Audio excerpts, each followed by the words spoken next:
ሰላም ለእናንተ ይሁን የተወደዳችሁ የአባቴ ብሩካን የዘላለም ወገኖቼ ምሕረት ቸርነትን አግንኖ በሕይወት ያኖረን ቸርና መሐሪ ሆነው ልዑል እግዚአብሔር የተባረከ ይሁን። እግዚአብሔር ስለ ሁሉ እናመሰግናለን። እንግዲህ እህታችሁ ሮማን ነኝ። በተከታታይ ትምህርቶች እየተማርናለን።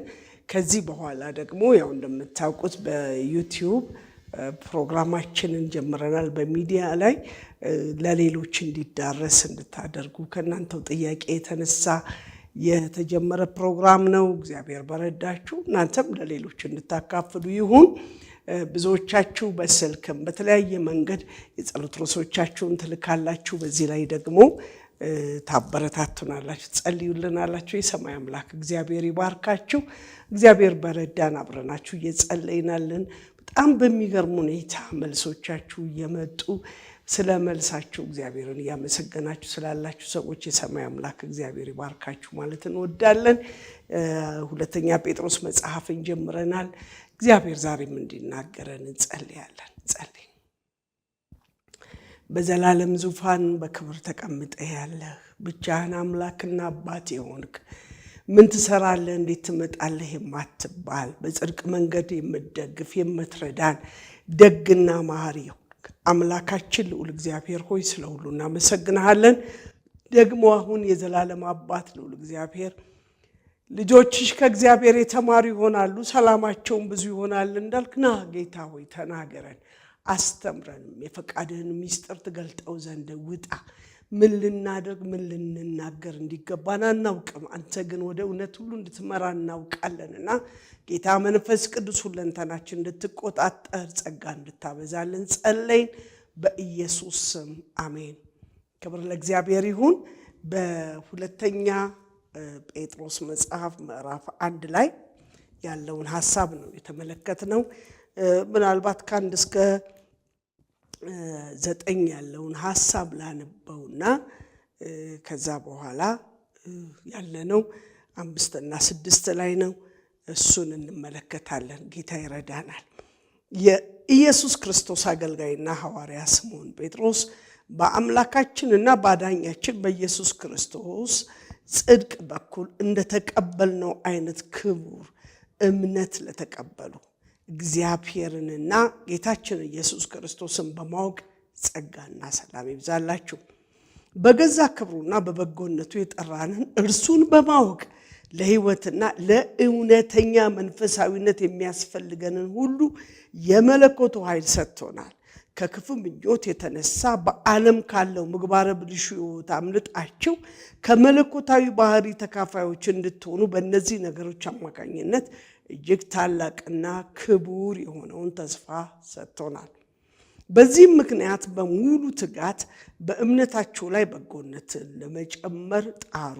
በበጎነት ላይ እውቀትን፣ በእውቀትም ላይ ራስን መግዛት፣ ራስን በመግዛት ላይ መጽናትን፣ በመጽናት ላይ እውነተኛ መንፈሳዊነትን፣ በእውነተኛ መንፈሳዊነትን ላይ ወንድማዊ መተሳሰብን፣ በወንድማዊ መተሳሰብ ላይ ፍቅርን ጨምሩ። እነዚህ ባህሪያት ተትረፍርፈው ቢኖሯቸው ጌታችን ኢየሱስ ክርስቶስን በማወቅ ዳተኞችና ፍሬቢሶች ከመሆን ይጠብቋቸዋል። እነዚህ ባህሪያት የሌሉት ግን የሩቅን የማየው ወይም እውር ነው፣ ከቀድሞ ኃጢአቱ መንጻቱን ረስቷልና ይላል። ክብር ለእግዚአብሔር ይሁን። በተለይ በገዛ ክብሩና በበጎነቱ የጠራን እርሱን በማወቅ ለሕይወትና ለእውነተኛ መንፈሳዊነት የሚያስፈልገን ሁሉ የመለኮቱ ኃይል ሰጥቶናል፣ ተሰጥቶናል። ምን ለማግኘት? እውነተኛ መንፈሳዊያን እንድንሆንና በእውቀት የተትረፈረፍን እንድንሆን ከቀደመው ምግባረ ብልሹነት አምልጠን የእሱ ባህሪ ተካፋዮች እንድንሆን ይህንን ሰጥቶናል ይለንና ስለዚህ ከተሰጠን አይቀር በተሰጠን እውነት ልንተጋ ይገባናል። በመጀመሪያው ትርጉም ላይ እንዲህ ብሎ ነው የሚናገረው። የመለኮቱ ኃይል በገዛ ክብሩና በበጎነቱ የጠራንን በማወቅ ለሕይወትና እግዚአብሔርን ለመምሰል የሚሆነውን ነገር ሁሉ ስለሰጠን በእግዚአብሔርና በጌታችን በኢየሱስ ክርስቶስ እውቀት ጸጋና ሰላም ይብዛላችሁ። ስለ ክፉ ምኞቱ በዓለም ካለው ጥፋት አምልጣችሁ ከመለኮቱ ባህሪ ተካፋዮች በተስፋው ቃል እንድትሆኑ በእነዚያ ክቡርና በበጎነት የተከበረ እጅግ ታላቅ የሆነ ተስፋ ተሰጠን። ስለዚህ ምክንያት ትጋትን ሁሉ እያሳያችሁ በእምነታችሁ በጎነትን ጨምሩ፣ በበጎነት ዕውቀትን፣ በዕውቀትም ራስን በመግዛት መጽናት ይሁንላችሁ እያለ ይነግረናል። ምን ስለተሰጠን? እግዚአብሔርን ለመምሰል የሚሆነውን ነገር ሁሉ ስለሰጠን ይላል። ምን በበጎነት እሱን የጠራንን በማወቅ ለሕይወትና እግዚአብሔርን ለመምሰል የሚሆን ነገር ሁሉ ስለሰጠን በእግዚአብሔርና በጌታችን በኢየሱስ ክርስቶስ ዕውቀት ጸጋና ሰላም ይብዛላችሁ ይላል።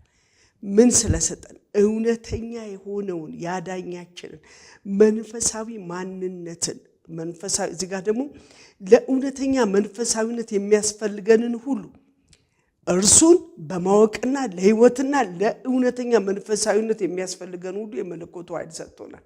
እዚህ ጋር እግዚአብሔርን ለመምሰል የሰጠን እያለ ያስቀምጣል። ሁለቱም አንድ አይነት ሐሳብ ነው ያላቸውና ባለፈው በተከታታይ ሁለቱን ሳምንት ስለ ዕውቀት እግዚአብሔርን ስለማወቅና የማወቃችን ልክ የተፈተነበትንና የወደቅንበትን ጥቂት ለማየት ሞክረናል። በተለይ እግዚአብሔርን አወቅን ካልን አብዝተን እሱን ለመምሰል እንጂ የራሳችንን ክብርና ዝና የምናወራ ሳንሆን እንደምንኖር እንዲህ እንድናውቀው እንዲገባን ያየናቸውን ነገሮች ባለፈው ሳምንት ተመልክተናል። እግዚአብሔርን በማወቅ ተገልጦ ያለውን ጌታን በማወቅ በተጠጋነው ቁጥር ልክ ስናውቀው ትጋታችን እሱን ለማወቅ ተሰጥቶናል እኮ። የመትጋትን ኃይል ጉልበት ሁሉ እኮ ተሰጥቶናል። ግን ደግሞ ከኛ የሚፈልገው ነገር አለው። መፈለግንም ማድረግንም ሰጥቶናል። የኛ አይደለም፣ ከሱ ተቀብለናል። ግን ተከታትለን ልናደርገው የሚገባ ነገር አለ። ዝም ብሎ እንደ ወንዝ የሚፈስ አይደለም መንፈሳዊነት። ስትፈልገው ስትጠጋው። ለዚህ ነው ያዕቆብም ሲናገር ወደ እግዚአብሔር ስንቀርብ እሱ ወደኛ እንደሚቀርብ ፈልጉኝ ታገኙኛላችሁ ስላለ ከብሉይ ኪዳን ጀምሮ ያለውን እግዚአብሔር ሲናገረን የምንሰማው ሕዝቡን እንዲህ ነው የሚለው፣ ወደ እኔ ስትቀርቡ እኔን ስትፈልጉ በፍጹም ልባችሁ ስትሹኝ ታገኙኛላችሁ ይላል። እንግዲህ ፍጹም የሆነ በፈቃዳችን የመፈለጋችን ነገር እየጨመረ ሲሄድ ከእግዚአብሔር ጋር መገናኘት ይሆናል። ሰው ከእግዚአብሔር ጋር ከተገናኘ ደግሞ እግዚአብሔርን ያውቀዋል። ስለዚህ እኔነቱ ጎልቶ አይታይም። ወደ እግዚአብሔር በተጠጋን ቁጥር የእኛን ጉድለት ነው የምናየው። ከዚህ ቀደም ተናግሬያለሁ። እግዚአብሔርን መፈለግ በጀመርኩ ቁጥር የኔን ቆሻሻ የሆነው ማንነት ልክ ያልሆነው ጥሩ ንጹህ ያልሆነው ልኬን እኔ እኮ ብዬ ቀና ማለት እንዳልችል የሚያደርገኝን ነገር ግን ምን የሆነውን እግዚአብሔር ንጹህ ስለሆነ ተቀበለኝ እንጂ ከንጽህና የተነሳ እንዳልተቀበለኝ በክርስቶስ በኩል እንጂ በእኔ ብቃት ወደ እግዚአብሔር የሚጠጋ ልክ እንደሌለኝ እንዳሳየኝ በተለይ ባትሪ በማብራት ራሴን እንዳይ አድርጎኝ በተጠጋሁት ቁጥር በራሴ ላይ እንዳፍር እንድል ያደረገኝ እንጂ እኔ እኮ የሚያሰኝ እንዳልሆነ ሰው እግዚአብሔርን በማወቅ በተጠጋ ቁጥር በፍጹም ትህትና በመንፈሳዊ ፍሬ ለመመላለስ ራሱን በትጋት ይሰውራል እንጂ በፍጹም በማንነቱ ተጀንኖ የሚመላለስ አይደለም። ኩራት አይለውም። ምክንያቱም በራሴ ልክ ሳይሆን ብኮራው እሱ የኔ ስለሆነ ከኔ ጋር ስለሆነ እንዳውቀው ስለረዳኝ አይኖቼን ስላበራ መንፈስ ቅዱስ ስለደገፈኝ ቃሉን ባነበብኩት ቁጥር በጣም የሚደንቀኝ ነገር ልንገራችሁ። በጣም ብዙ ጊዜ መቼም አንብበናል ይሄን መጽሐፍ ቅዱስ። እንደ ሁሉን ተውትና በቤታችሁ ያለውን ጥቅስ ስትገቡ ስትወጡ በጣም የለመዳችሁ ጥቅስ አንድ ቀን ያነበባችሁትን አይነት አይደለም። በሚቀጥለው ቀን ስታነቡት ለየት ያለ መገለጥ ይኖረዋል። ከረጅም ዓመት በኋላ መገለጡ ልዩ ሲሆን ትመለከታላችሁ። አንድ አባት አንድ ነገር ሲናገሩ ሰማሁ። ስለ አንድ ቃል በጣም ሰማ ነበረ። ነገር ግን ከረጅም ዓመት በኋላ እኔ እንደመሰለኝ ሳይሆን ለካ ቃሉ ሌላ ነው። ደግሞ አሁን ደግሞ ሌላ መገለጥ ደግሞ አገኘሁ አሉ። ለካ ሕያው የሆነው የእግዚአብሔር ቃል እንደተራ መስሎ በቤታችን የተቀመጠው ነገር ግን የተከበረ በእግዚአብሔር መንፈስ የተነገረው ቃል እግዚአብሔርን የሚገልጥልን ነው እና የእግዚአብሔር እንደሆነ የምናውቀው እስካሁን ድረስ አናውቀውም፣ አላወቅነውም፣ አውቀን አልጨረስነውም። አውቀን የጨረስን ሲመስለን እንጎዳለን። አላወቅነውም። ይልቁኑ አንድ ሰው እንዲህ ሲናገር ሰማው። ጌታን ከተቀበለ በኋላ በብዙ ያገለግላል፣ ብዙ ዋጋ የከፈለ ሰው ነው። በኋላ ቴዎሎጂ ገባ፣ ተማረ፣ አወኳለ ምናምንና በቃ ትንሽ ከቀደመው ህይወቱ አሁን ክብር ያለው እና ማዕረግ ያለው አገልግሎት እንደሆነ የሚያገለግለው ያሰበ ኖረ።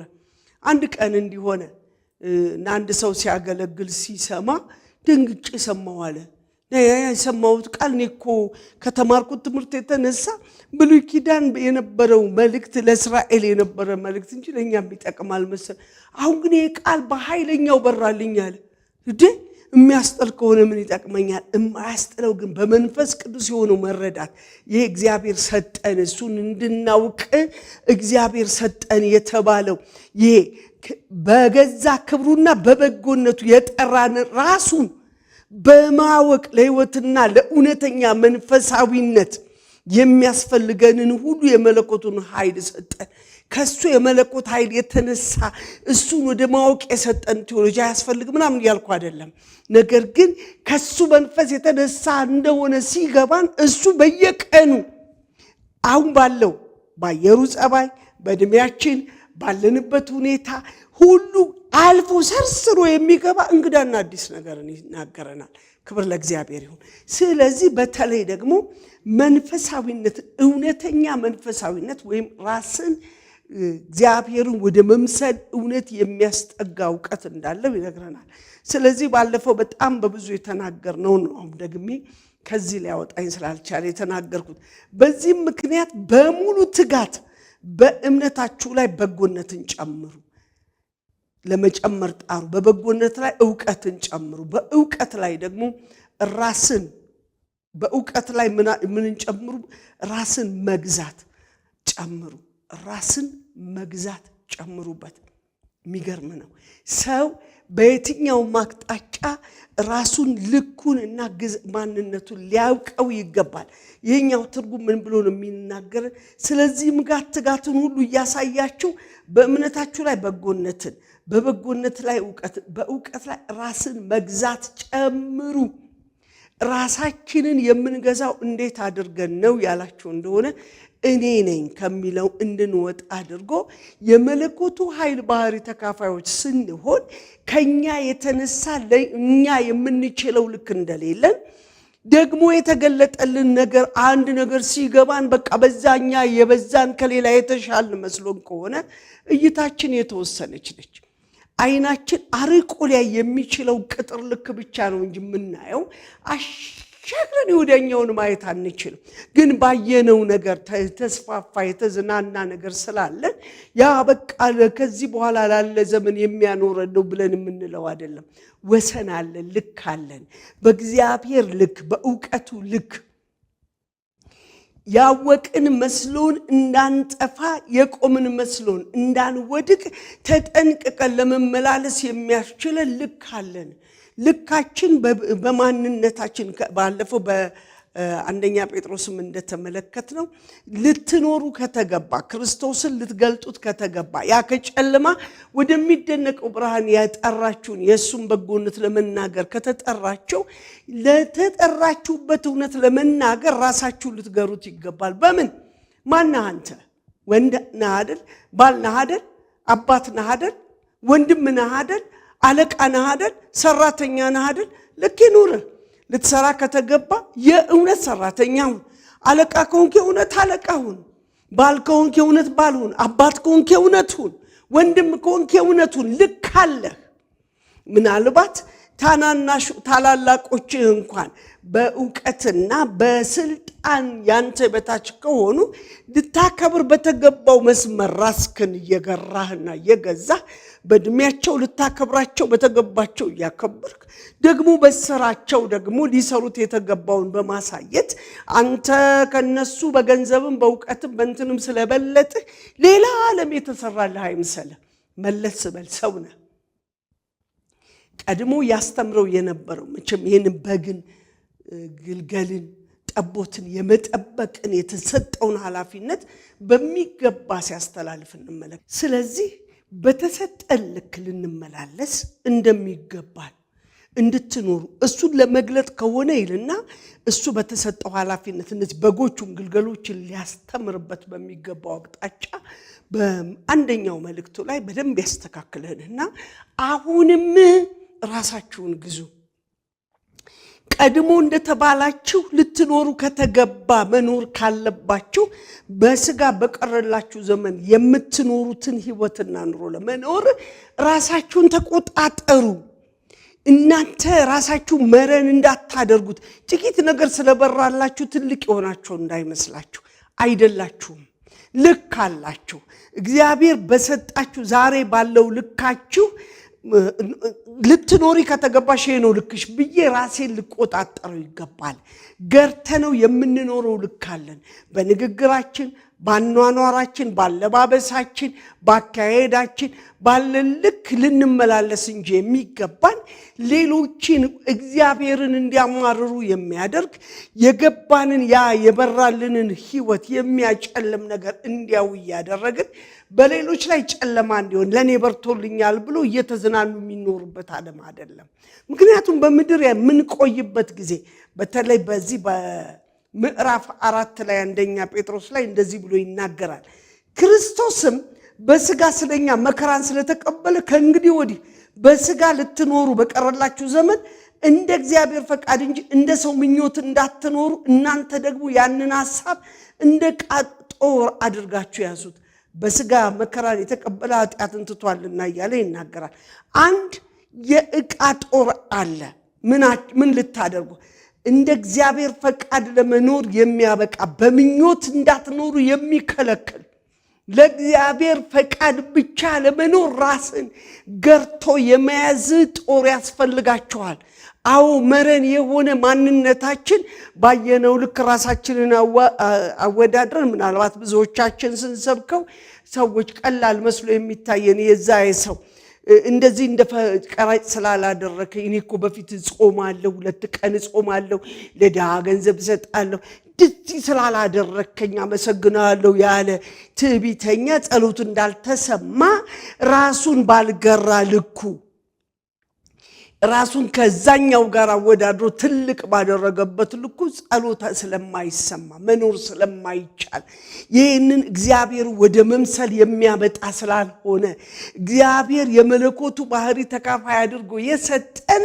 ራሳችንን ግርት እንድና የፈለግነውን ለማድረግ የምንራወጥ የምንቸኩል ስጋችን የናፈቀውን በሙሉ ለማድረግ ስንቸኩል ገደል ይዞን ይገባል ምክንያቱም ዓለም የተሟላ የተዘጋጀ ለስጋ በመድር ላለው አፈር ለሆነው ስጋችን የሚመቹ ነገሮች አዘጋጅቶ በዚህ ላይ የዚህ ዓለም ገዢ ዓለምን በሙሉ አመቻችቷታል ለስጋ እንደሚመች አድርጎ ላይኛውን ስናስብ ነው ጠንቀቅ ምንለው እሱ ባወቅን ቁጥር ጠንቃቃ ተመላላሾች እንሆናለን እንጂ መረን አንሆንም ምን አገባኝ እሱ ቢድን ባይድን አይነት አኗኗር አይኖርም ሰው ራሱን ሲገዛ ይልቁኑ የኔ ምን ከኔ ይልቅ ወንድሜ ይሻላል በሚል ማትረፊያነት ደግሞም ያለኝ ይበቃኛል ማለት ማትረፊያ ነው ብሎ ነው የሚነግረን ምናተርፍበት እውነት አለ የእግዚአብሔርን መምሰል የመንፈሳዊውን እውነተኛ መንፈሳዊ ለመኖር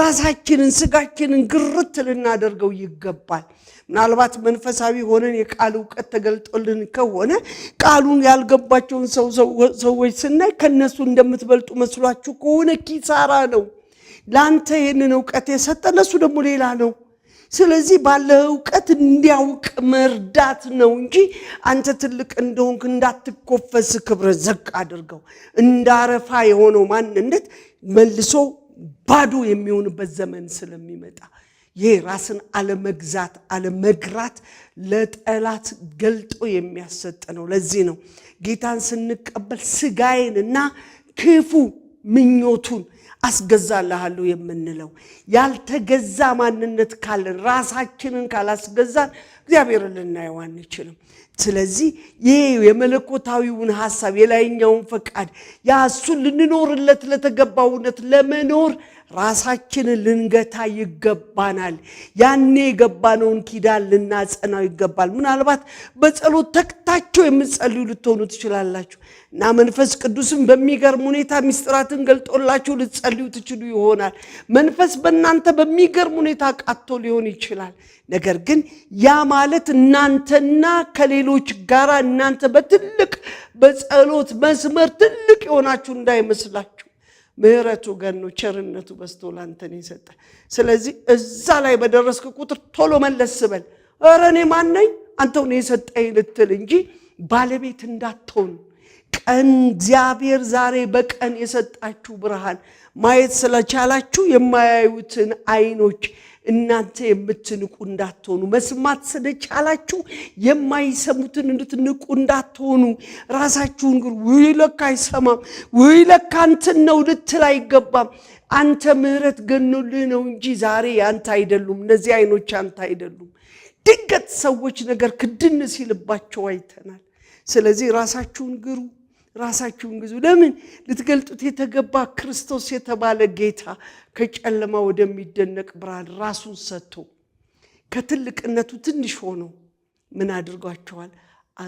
ወደ ህይወት አፈልሷቸዋል። ከናንተ የሆነ ምንም ነገር የለም። ራስን መግዛት በጣም በጣም ወሳኝ ነገር ነው።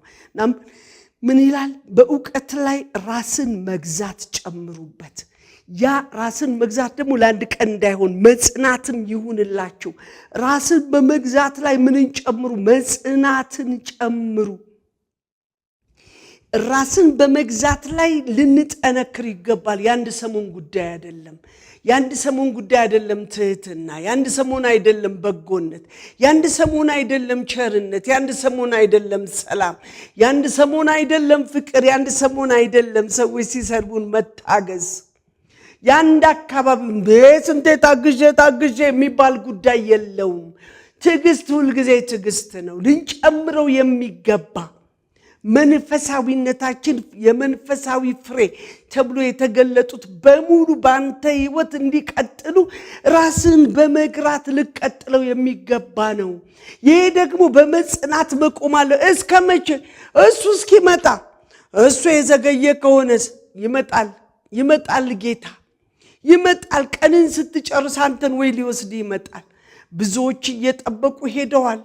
ቶሎና ብለው እየናፈቁ እኮ እነሱ ጌታ መጥቶ ወስዷቸዋል። ግን አሁንም በክብር የሚገለጠውን ጌታ ተስፋ እናደርጋለን። የሚመጣው ጌታ ዛሬ በህይወታችን እየተረክ ነው፣ በኑሯችን እየገለጥ ነው። ከጨለማ ወደሚደነቅ ብርሃን ጠራን፣ የሱ ልጆች አደረገን፣ እንዲያውም ካህናት አደረግን ያልን ሰዎች ከክህነታችን እንዳንወድቅ እና ናኩ እንዳትባል ዕውቀት ጨምረህ ከዕውቀት ጋር ራስን መግዛት ጨምርበት። ራስን መግዛትህ ደግሞ እስከ ፍጻሜ የጸና ይሁን። ለዚህ ነው መጽሐፍ ቅዱሳችን ሲናገር እስከ ፍጻሜ የሚጸና እሱ ይድናል ይለናል። ልንጸናበት የሚገባ የጨከነ ህይወት እንዲኖረን እግዚአብሔር ይፈልጋል። በመጽናት መጨከን ይሆንልን። እግዚአብሔር ደግሞ በዚህ ይገለጣል። ታላቅነቱን በጎነቱን ይገልጥልናል።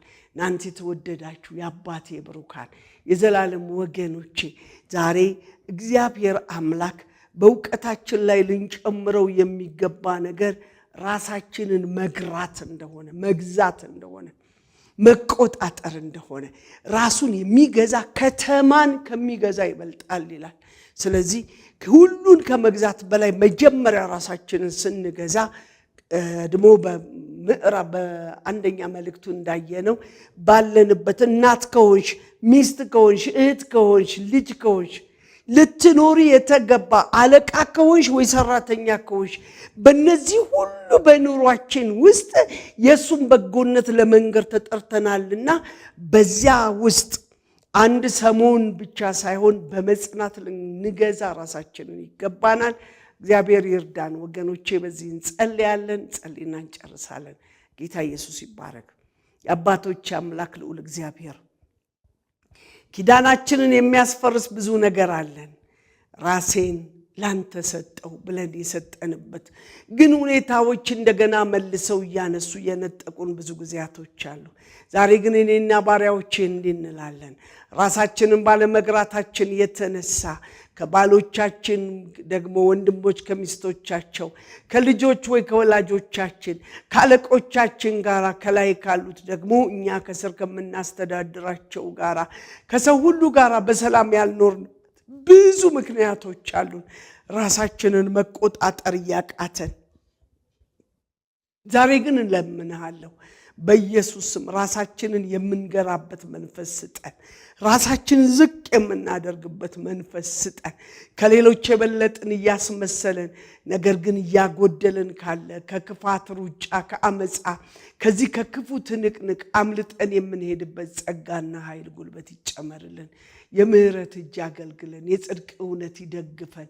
ከክፉ የሚያስጥለው የጸጋ ኃይል ጉልበት እግዚአብሔር ሆይ ምህረት ቸርነት እንዲያደርግልን ሁሉ ጊዜ ያቃተን የተቸገርነው ይሄ ስጋችን እግዚአብሔር አምላኬ ሆይ ከፍ ያደረገ የኛን ትልቅነት ያሳየ ሌላው እንድንንቅ ያደረገ ካንተ አጋጭቶ ከሚያኖረን ከዚህ ከከበረው መንገድ የሚያስቀረን እንዳይሆን ይኸው ጌታ ሆይ ራሴን ላንተ ሰጣል። ሁሌ እንደምለምንህ እኔን ከኔ ያድነኝ እንደምል ወንድሜን ከራሱ እህቴን ከራሷ አባቴን ከራሳቸው እናቴን ከራሳቸው እንድትታደግ በስም ጸልያለሁ። ራስን የመግዛት መንፈስ በላያችን ላይ ይውደቅ። ያን ጊዜ እግዚአብሔር አምላክ ሆይ በደልን የምንቆጥር ሳይሆን ሌሎች ለኛ ጠቃሚዎች እንደሆኑ እንዲገባን እንሆናለን። የእጅ ምህረት ይደግፈን፣ ከክፉ ታደገን። በምድራችን ላይ ለመሪዎቻችን ዕውቀት ጥበብን ማስተዋልን ስጥ። ባሪያህ እንደተናገረ እግዚአብሔርን በመፍራት ህዝቡን በመውደድ ማገልገል እንዲችል ብሎ ጸልዩልኝ። እሱን አልችልም ግን እግዚአብሔር እንዲረዳኝ አለ። ራሱን ዝቅ አድርጎ ለባሪያ ይሄ ጸጋ እንዲበዛ እንዲጨመር በስም ጸለይኩ። ከእያንዳንዳችን ጋር ሁን። በኤርትራ ምድር ሰላምህና ረፍትህ በጎነት ይነገር። እንዴት እንድትመጣ አላውቅም ግን ትችላለህ።